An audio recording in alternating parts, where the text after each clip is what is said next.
ওম নমঃ শিবায়। নমস্কার, আমি কৌশিক মুখার্জি জ্যোতিষ শিক্ষার এই জগতে স্বাগত জানাচ্ছি।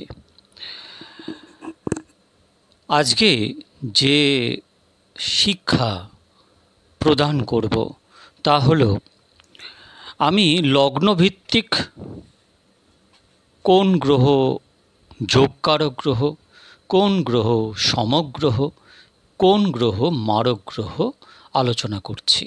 এর আগে মেষ, বৃষ এবং মিথুন এই তিন লগ্নের মারক, কারক এবং সমগ্রহ বিষয়ে আমরা অবগত হয়েছি। যে মারক গ্রহ, কারক গ্রহ এবং সমগ্রহ, মহর্ষি পরাশর মারক গ্রহের কি ডেফিনেশন দিয়েছেন? বলেছেন যেখানে মারক গ্রহ যে স্থানে বসবে, যেখানে দৃষ্টি দেবে, সেই ভাব সম্বন্ধিত ফলকে খারাপ করে দেবে, বৃদ্ধি করে দেবে। ঠিক আছে, খারাপের দিকে বৃদ্ধি করবে, অর্থাৎ ক্ষতি করবে, ভালো করবে না। যদি কোনো বিপরীত রাজযোগের পরিস্থিতি তৈরি হয় সেটা আলাদা কথা, সেসব অন্য ব্যাপার। কিন্তু মোটা অর্থে যে মারক গ্রহের ডেফিনেশন এটা। যোগকারক গ্রহ কোনগুলো? যে ঘরে বসবে, যে ঘরে দৃষ্টি দেবে, সেই ঘর সম্বন্ধিত ফলকে শুভ করবে, ভালো দিকে বৃদ্ধি করবে। আর সমগ্রহ হচ্ছে একটা দুটো ভালো ডিপার্টমেন্ট সে পেয়ে গেল, কিন্তু লগ্নের অ্যান্টি। এই রকম গ্রহ অ্যাজ পার প্লেসমেন্ট অনুযায়ী যেরম জায়গায় বসবে সেই অনুপাতে ফল দেবে। যোগকারক গ্রহরও তাই, অ্যাজ পার প্লেসমেন্টই ফল দেবে। ঠিক আছে, তো অ্যাজ পার প্লেসমেন্ট এবং ডিগ্রি ওয়াইজ ক্যাপাবিলিটি এই দুটো আপনাদের খুব ভালো রকমভাবে বিবেচনা করে সর্বদা দেখতে বলেছি। আমি যদি কখনো ভুলেও যাই তাহলে কিন্তু আপনারা মনে রাখবেন যে প্রত্যেকটা গ্রহ সেই ফলই দিতে পারবে যতটা তার বল আছে লগ্নকুণ্ডলিতে, ডিগ্রি ওয়াইজ ক্যাপাবিলিটি যতটা আছে। যদি 0 থেকে 6 ডিগ্রি হয় তাহলে 25% রেজাল্ট দেবে। যদি 6 থেকে 12 ডিগ্রি হয় তাহলে 50% রেজাল্ট দেবে। যদি 12 থেকে 18 ডিগ্রি হয় 100% রেজাল্ট দেবে। আর যদি 18 থেকে 24% হয় তাহলে কম্পারেটিভলি কম ফল দেবে। হ্যাঁ, প্রায় ধরুন 60-75% নাম্বার দেবে, মানে ফল দেবে। আর যদি 24 থেকে 30 ডিগ্রি হয় সে তখন ওই প্ল্যানেট ফল দেওয়ার অবস্থায় থাকে না, ডেড প্ল্যানেট হয়ে যায়। বিশেষ করে 7, 28, 29, 30 এত ডিগ্রি যদি হয়ে যায় সে প্ল্যানেট ফল দেওয়ার অবস্থায় থাকে না। এর আগে আপনাদের সেটা শিখিয়েছিলাম। তো আজকে শেখাবো যে কর্কট লগ্ন সাপেক্ষে, কর্কট লগ্ন যার অধিপতি হচ্ছে চন্দ্র, মুন। কর্কট লগ্ন জলতত্ত্ব, চন্দ্রমাও জলতত্ত্ব। তাহলে এই জলতত্ত্বের একটা রাশিতে কোন গ্রহ কারক গ্রহ, কোন গ্রহ মারক গ্রহ, কোন গ্রহ সমগ্রহ, আজকে আলোচনার বিষয়বস্তু এটাই। আপনারা খুব মন দিয়ে শিখুন। আগে একটা দেখুন স্ক্রিনেতে যেরকম একটা কর্কট লগ্নের কুণ্ডলী আছে, আপনারা ওরকম একটা কুণ্ডলী স্কেচ করে নিন। একটা নির্দিষ্ট খাতা রাখবেন, পেন রাখবেন, যাতে যখন আমি আপনাদের কাছে আসবো সেই জিনিসগুলোকে রিভিশন দেবেন। আর আপনারা আমাকে কমেন্ট বক্সে কিছু লিখে পাঠান। আমিও তো বুঝি যে আপনাদের কাছে কতটা অ্যাকসেপ্টেড হচ্ছে, আপনাদের কেমন লাগছে এটা তো লিখে পাঠান। যাই হোক, চলুন। কর্কট লগ্ন সাপেক্ষে যেখানে দেখুন 4 নাম্বার লেখা আছে, অর্থাৎ এটা একটা কর্কট লগ্নের লগ্নকুণ্ডলী। এর অধিপতি হচ্ছে চন্দ্র। তো চন্দ্র তো একটারই ঘরের অধিপতি, যেমন সূর্য একটারই ঘরে পঞ্চম ঘর সিংহ রাশির অধিপতি হচ্ছে সূর্য, সেরকমভাবে চন্দ্র হচ্ছে কর্কট লগ্নের রাশির অধিপতি। এদের দ্বিতীয় কোনো ঘর নেই, একটাই ঘর। আর এদের দুজনেরই একটাই দৃষ্টি, সেটা সপ্তম দৃষ্টি। ঠিক আছে, সূর্য, চন্দ্র, বুধ, শুক্র এদের একটাই দৃষ্টি। দৃষ্টি কোনগুলো সেগুলো আমি শিখিয়েছিলাম, যে শনির তৃতীয়, সপ্তম, দশম দৃষ্টি, রাহু, কেতু, বৃহস্পতি পঞ্চম, সপ্তম, নবম, মঙ্গল হচ্ছে 4, 7, 8, এই তো দৃষ্টি।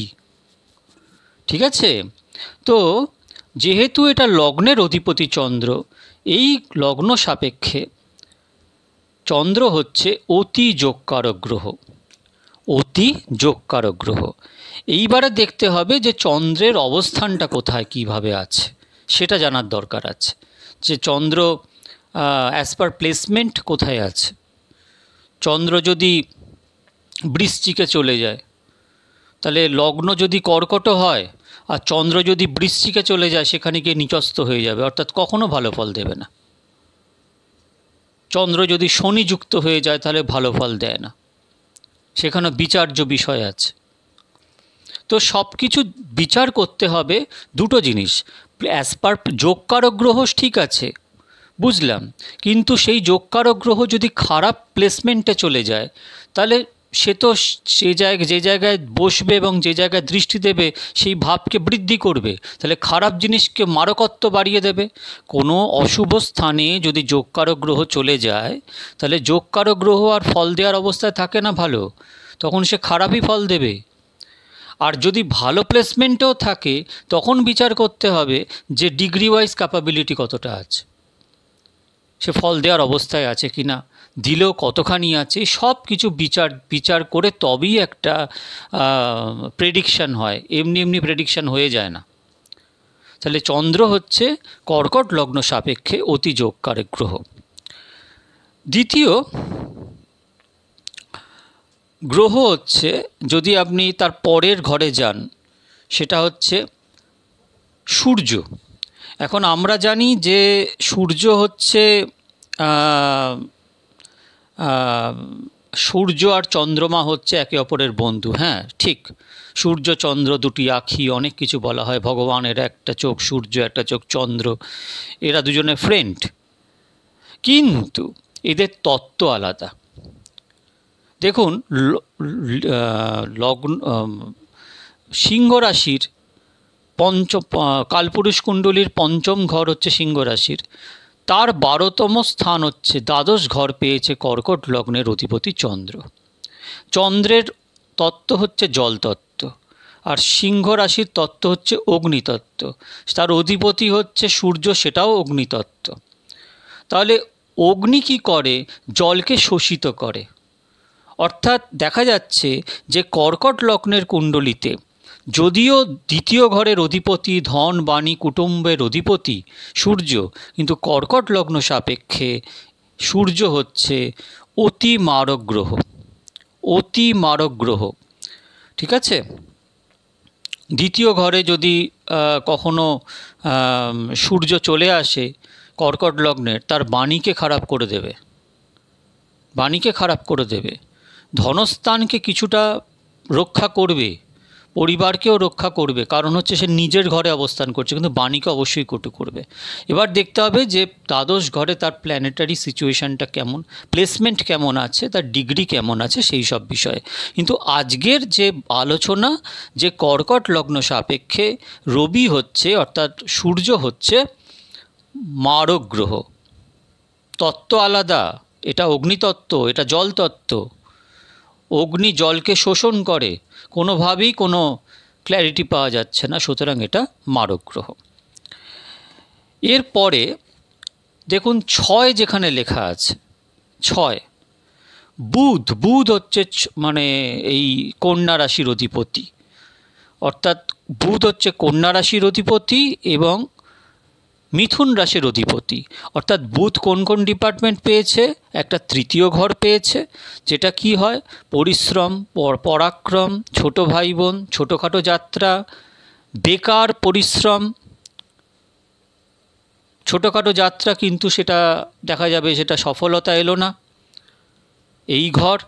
আর দ্বাদশ ঘর পেয়েছে, অর্থাৎ ব্যয়, hospital expenses, asylum, foreign settlement, jail যাত্রা, অনেক কিছু দ্বাদশ ঘর থেকে বিচার হয়। এর অধিপতি হচ্ছে বুধ, সুতরাং এই কর্কট লগ্ন সাপেক্ষে বুধ হচ্ছে অতি মারক গ্রহ। তৃতীয়েশ এবং দ্বাদশ, বুধ হচ্ছে তৃতীয়েশ এবং দ্বাদশ, অর্থাৎ দুটো ঘরই কিন্তু ভালো। বর্তমান যুগে কেউ চাইবে না আমার অনেক পরিশ্রম হোক, কেউ চাইবে না আমার অনেক ব্যয় হোক, আমার এমন হোক আমি মানসিক সন্তুলন হারিয়ে ফেলি, বা বিদেশে গেলাম তেমন লাভ পেলাম না, বা আমি আমার প্রচুর এক্সপেন্স হলো, যেটা তো চিকিৎসা সংক্রান্ত কাজে হয়ে গেল। তো এইসব মানুষ চায় না। সুতরাং বুধ হচ্ছে লগ্নের এখানে অ্যান্টি। চন্দ্র বুধকে শত্রু মনে করে না, বুধ চন্দ্রকে শত্রু মনে করে। চন্দ্র কাউকে শত্রু মনে করে না, কিন্তু চন্দ্রকে বুধ শত্রু মনে করে। তাই কর্কট লগ্ন সাপেক্ষে চন্দ্র হচ্ছে, এই বুধ হচ্ছে অতি মারক গ্রহ। অতি মারক গ্রহ। লিখেছেন? লিখে যান, ঠিকঠাক করে নোট ডাউন করুন। এরপরে আসুন, দেখুন 7 লেখা আছে, এই অর্থাৎ তুলা, তার অধিপতি কি? শুক্র। তাহলে শুক্র হচ্ছে এখানে চতুর্থপতি এবং একাদশপতি, দুটোই খুব ভালো ডিপার্টমেন্ট পেয়েছে। চতুর্থ হচ্ছে মাতা, ভূমি, বাহন, গাড়ি, বাড়ি, সুখস্থান, নেটিভ ল্যান্ড, চেস্ট, এই সব জিনিস আমরা 4th হাউস থেকে বিচার করি। এবং 11th হাউস যেটা লাভ, uncertain gain, little bit health problem, বড় ভাই বোন, বিদেশ যাত্রা, এই সব কিছু আমরা 11th হাউস থেকে বিচার করি। ঠিক আছে?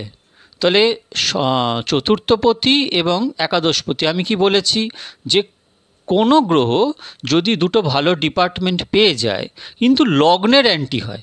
কারণ দেখুন, এই শুক্র যে তুলা লগ্ন এবং বৃষ লগ্নের অধিপতি, সে তার অধিপতি শুক্র হচ্ছে দৈত্যগুরু তো, কিন্তু চন্দ্র হচ্ছে দেবতাদের মধ্যে আসে, অর্থাৎ লগ্নের অ্যান্টি হয়ে গেল, কিন্তু দুটো ভালো ডিপার্টমেন্ট পেয়েছে। এটা হচ্ছে সমগ্রহ, নিউট্রাল প্ল্যানেট। ঠিক আছে? অ্যাজ পার প্লেসমেন্ট ও ফল দিতে থাকবে। তাহলে কর্কট লগ্ন সাপেক্ষে শুক্র হচ্ছে নিউট্রাল প্ল্যানেট, সমগ্রহ। এরপরে দেখুন 8 নাম্বার যেখানে লেখা আছে, সেই ঘরটা হচ্ছে বৃশ্চিক রাশির ঘর, তার অধিপতি হচ্ছে মঙ্গল। মঙ্গল কি ঘর পেয়েছে? একটা হচ্ছে পঞ্চমপতি, আর একটা হচ্ছে দশমপতি, দুটো বিভৎস ভালো ঘর পেয়েছে। পঞ্চম ঘর থেকে আমরা কি বিচার করি? সন্তান, প্রেম, আমরা বিচার করি স্টম্যাক, আনসার্টেন গেন, আবার আনসার্টেন লসও, মাইন্ড পাওয়ার, উইল পাওয়ার, এই সব কিছু আমরা 5th হাউস থেকে বিচার করি।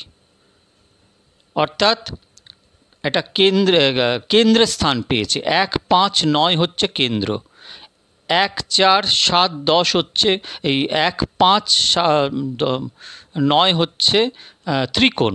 তাহলে ত্রিকোণের স্থান পেয়েছে, মাপ করবেন। আর 1, 4, 7, 10 হচ্ছে কেন্দ্র। তাহলে মঙ্গল হচ্ছে একটা জায়গায় স্থান পেয়েছে হচ্ছে ত্রিকোণে, আবার কেন্দ্রেতেও স্থান পেয়েছে। অতি যোগকারক গ্রহ হচ্ছে কর্কট লগ্ন সাপেক্ষে। এইবার তার প্লেসমেন্ট দেখতে হবে, যে প্লেসমেন্ট কেমন আছে সেই অনুপাতে সে ফল দেবে, এবং ডিগ্রি ওয়াইজ ক্যাপাবিলিটি কতটা আছে তার ওপর ফল দেবে। ঠিক আছে? এরপরে দেখুন যেখানে 9 লেখা আছে, 9 নাম্বার ঘর হচ্ছে ধনু রাশি। ধনু রাশির অধিপতি হচ্ছে বৃহস্পতি। বৃহস্পতি এখানে ষষ্ঠপতি এবং নবমপতি। ষষ্ঠ মান হচ্ছে রোগ, ঋণ, শত্রু, মামলা, মোকদ্দমা, লিটিগেশন, হাউস অফ কম্পিটিশনের জায়গা। আর ত্রিকোণের স্থান পেয়েছে ভাগ্যপতি।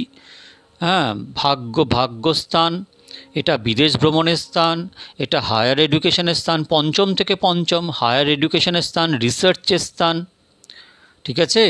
পিতার স্থান, ধর্মের স্থান, এত কিছু আমরা নবম স্থান থেকে বিচার করি। তাহলে বৃহস্পতি হচ্ছে কর্কট লগ্ন সাপেক্ষে অতি যোগকারক গ্রহ। এইবার দেখতে হবে বৃহস্পতির প্লেসমেন্ট কীরকম হচ্ছে এবং তার ডিগ্রি ওয়াইজ ক্যাপাবিলিটি কেমন আছে, যে কতটা ফল দিতে সে সমর্থ। সেই সব লগ্নভিত্তিক ফলাফল আমরা যখন অ্যানালিসিস করব তখন আলোচনা করব। তাহলে কর্কট লগ্নেতে এর পরে পড়ে থাকলো দশম এবং একাদশ ঘর। এই দশম এবং একাদশ ঘরের অধিপতি হচ্ছে শনি। শনি, ঠিক আছে।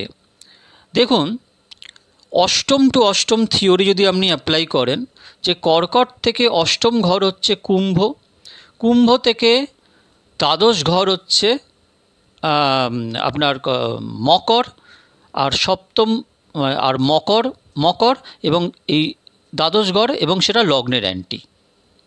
চন্দ্র এবং শনির সাথে বিটার এনিমি, দুজনে বিটার এনিমি। কারণ চন্দ্র হচ্ছে আলো, শনি হচ্ছে অন্ধকার, দুটোর নেচার কমপ্লিটলি আলাদা। তাই জন্য চন্দ্র হচ্ছে মন মস্তিষ্কের কারক, আর শনি হচ্ছে অন্ধকার। যখন সাড়ে সাতি পড়ে তখন শনি কী করে, চন্দ্র রাশির ওপর এফেক্ট যেটা ফেলে, চন্দ্র রাশি যেটা প্রত্যেকটা জাতক জাতিকার যে চন্দ্র রাশি, অর্থাৎ কুণ্ডলিতে যেখানে চন্দ্র অবস্থান করছে তার আগের ঘর, সেই ঘর এবং তার পরের ঘর, আড়াই বছর, এই তিনটে আড়াই মিলিয়ে 7.5 বছর, এটাই 7.5। অর্থাৎ প্রথমে মস্তিষ্কে, তারপরে চেস্টে, তারপরে পায়ের থেকে নেমে যায়। এর অনেক বিশদ ব্যাখ্যা আমি পরে করব, 7.5 ব্যাখ্যা, ঢাইয়ার ব্যাখ্যা, ঠিক আছে। কিন্তু কর্কট লগ্ন সাপেক্ষে যেহেতু অষ্টম টু অষ্টম থিওরি যেটা অ্যাপ্লাই হোক, কর্কট লগ্ন থেকে অষ্টম ঘর হচ্ছে কুম্ভ লগ্ন, কুম্ভ রাশি। আবার কুম্ভ রাশি থেকে দ্বাদশ ঘর হচ্ছে মকর রাশি, তার অধিপতি শনি এবং লগ্নের অ্যান্টি। সুতরাং কর্কট লগ্ন সাপেক্ষে শনি হচ্ছে অতি মারক গ্রহ, অতি মারক গ্রহ। এবার শনির প্লেসমেন্ট দেখতে হবে, প্লেসমেন্ট কেমন আছে সেই অনুপাতে দেখতে হবে, ঠিক আছে। তাহলে আজকে আমরা কি শিক্ষা নিলাম, যে